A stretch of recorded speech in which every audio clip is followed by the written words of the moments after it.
paix soit sur vous. La notion que je voulais aborder aujourd'hui est une notion complexe. C'est la notion de la liberté.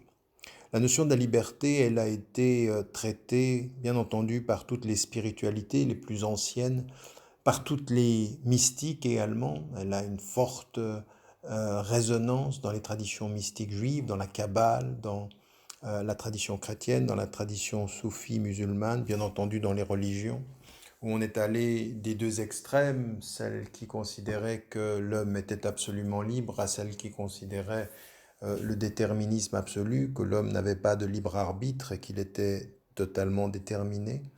Et puis, bien entendu, dans les philosophies, la question de la liberté est une question essentielle puisque c'est par elle aussi que l'on réussit à définir une certaine conception de l'être humain.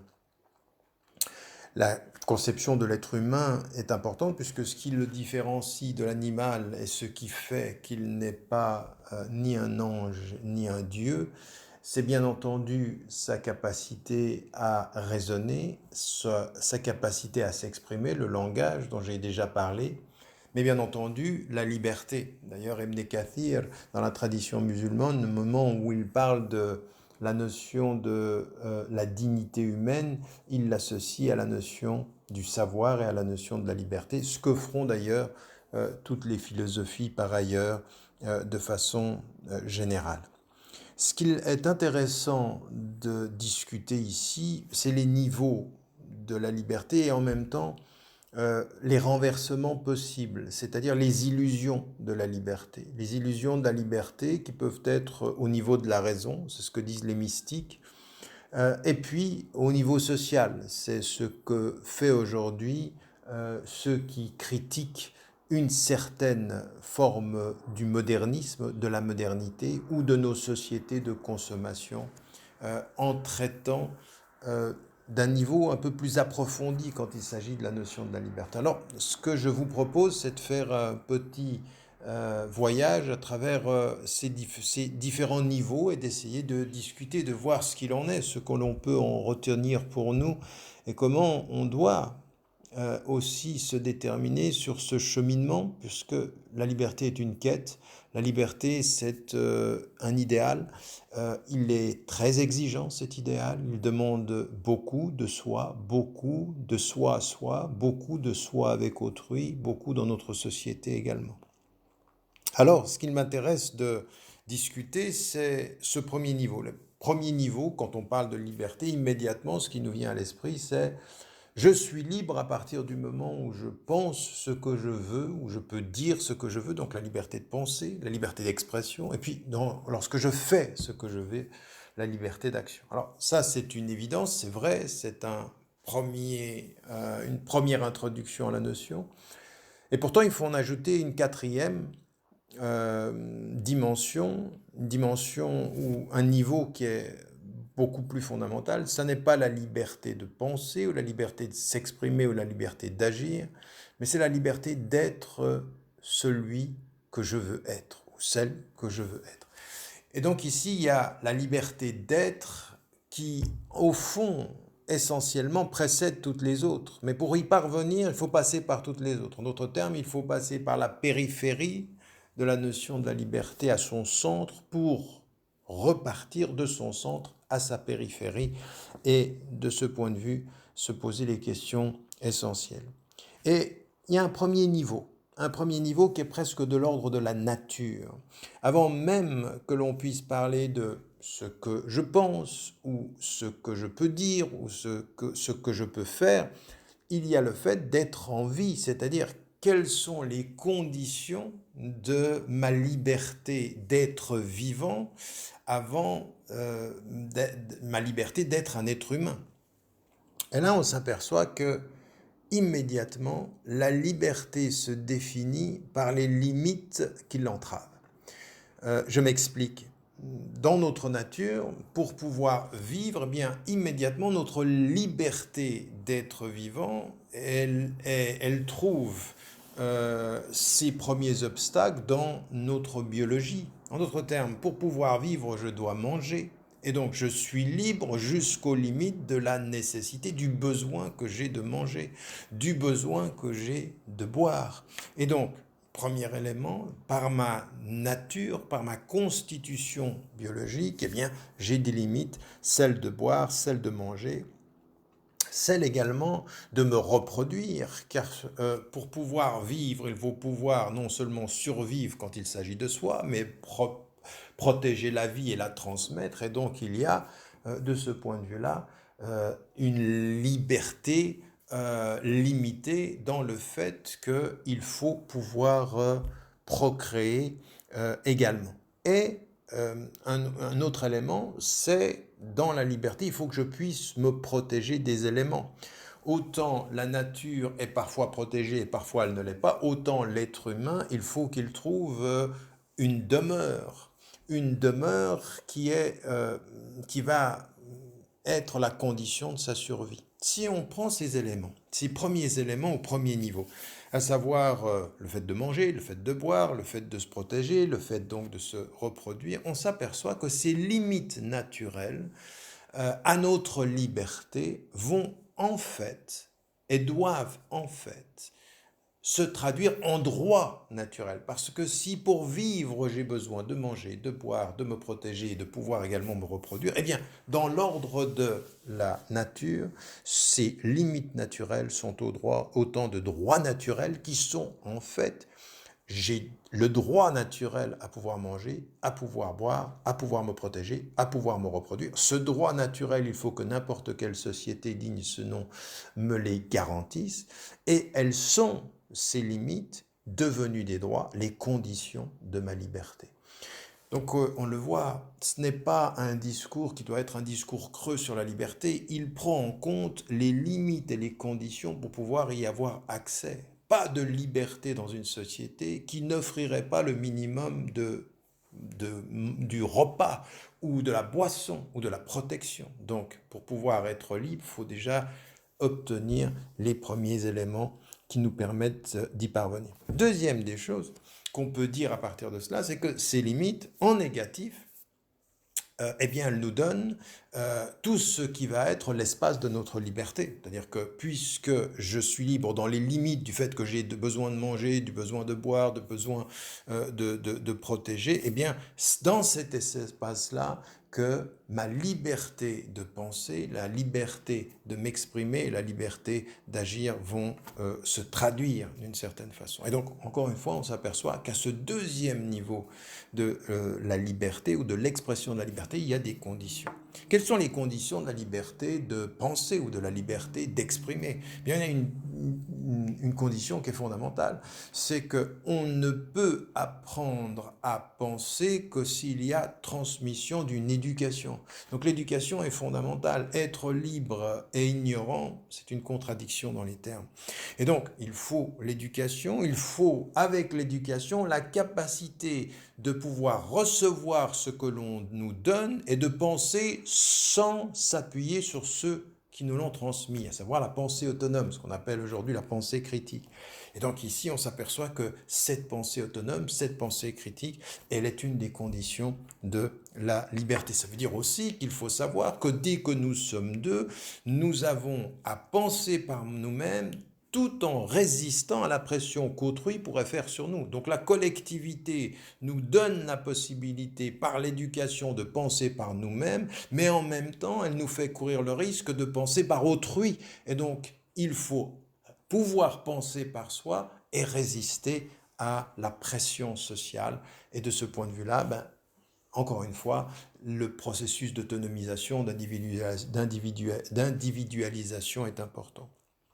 On continue et puis on s'aperçoit que bien faire ce que l'on veut, agir, la liberté d'action, eh bien là aussi, elle a des conditions. Elle suppose la liberté de mouvement, elle suppose bien entendu la liberté de pouvoir déjà s'exprimer, la liberté de mouvement et la liberté de déplacement. Nos sociétés modernes, les frontières que nous mettons partout, les murs que nous construisons sont des dénis de droit. Et en même temps, en l'occurrence, souvent les murs et les frontières sont construits par ceux qui dominent puisqu'ils veulent se protéger par ceux qu'ils exploitent.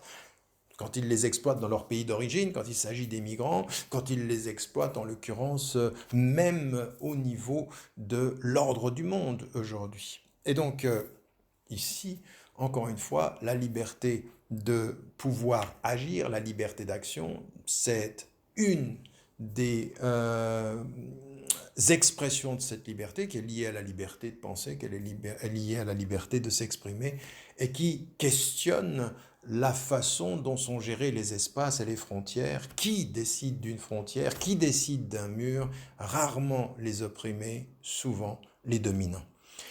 Vient avec ceci une première réflexion, il dit quand ces libertés manquent, à savoir la liberté de penser, la liberté de s'exprimer, la liberté d'agir, eh bien nous sommes dans les régimes que nous connaissons, les régimes, les autocraties, les dictatures, les régimes répressifs. Et donc souvent, dans le Nord, dans nos sociétés démocratiques, on regarde toutes ces sociétés-là, et on a raison d'une certaine façon de les regarder dans un rapport critique, parce que les libertés fondamentales ne sont pas là. Mais cela, on est à un deuxième niveau seulement de la liberté. Vient ensuite une réflexion qui doit être beaucoup plus importante sur le fait d'aller plus loin.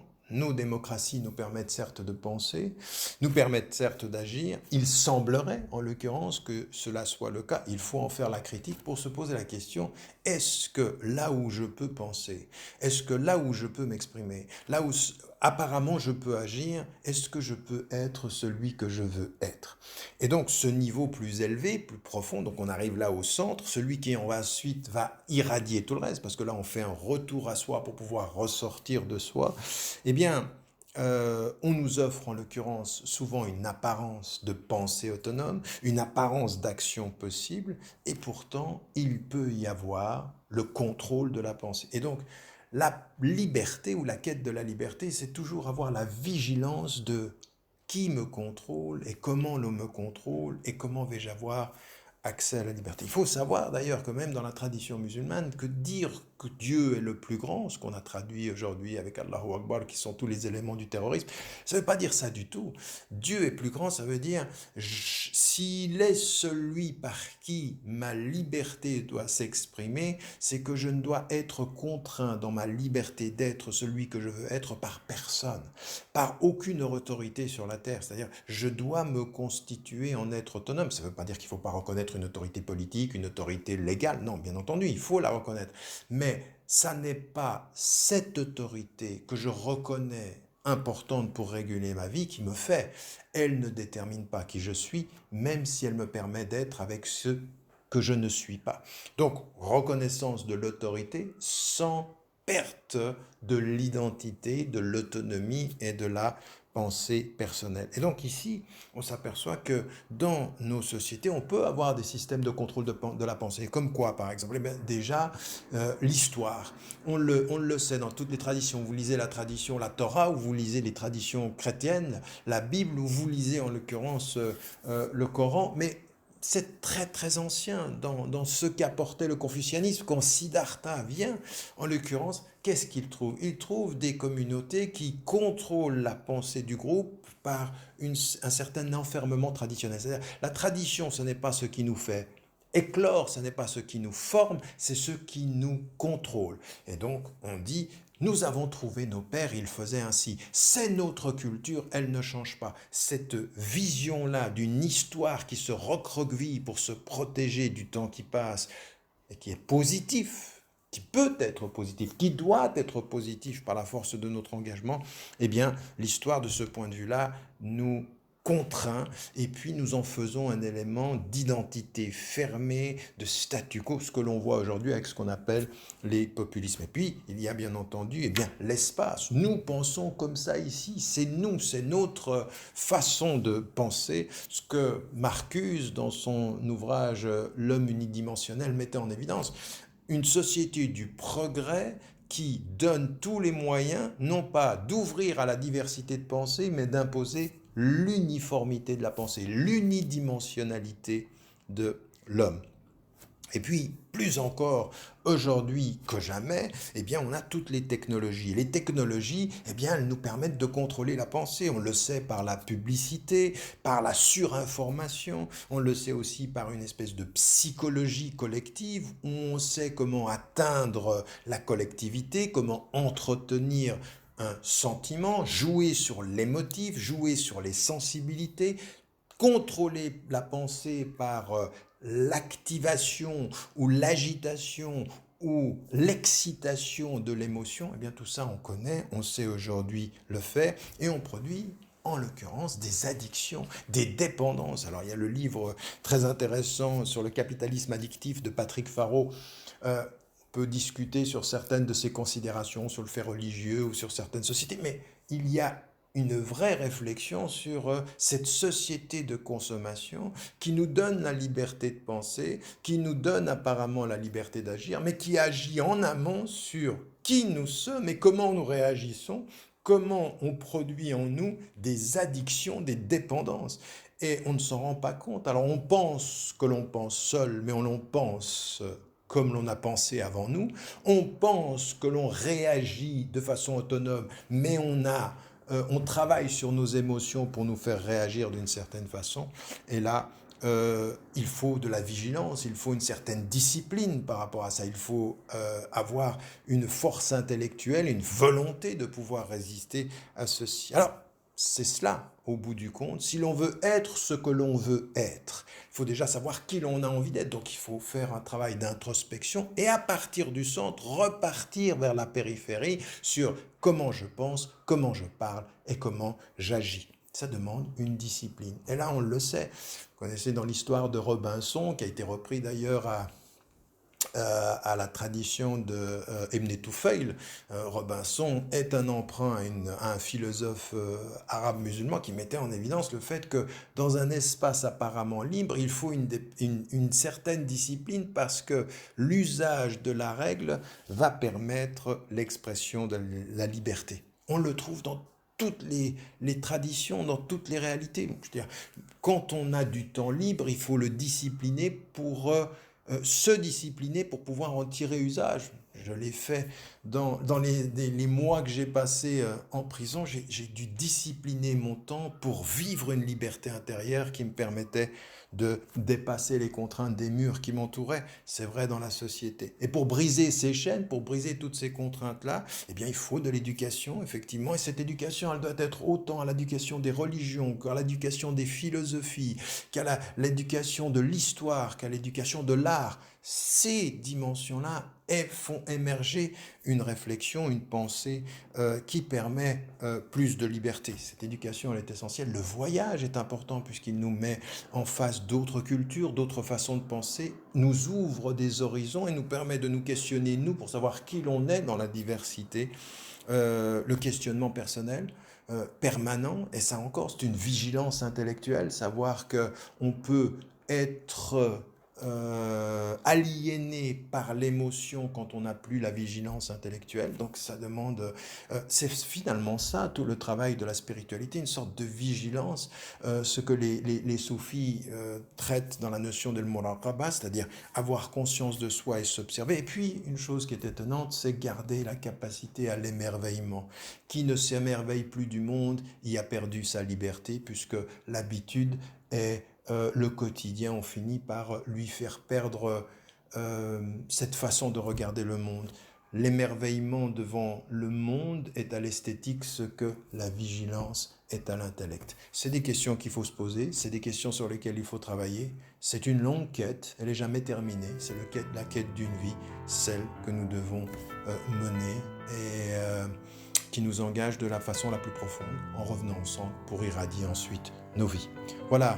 N'oubliez pas, n'oubliez jamais de dire à ceux que vous aimez que vous les aimez. La vie est fragile et nous sommes bien peu de choses.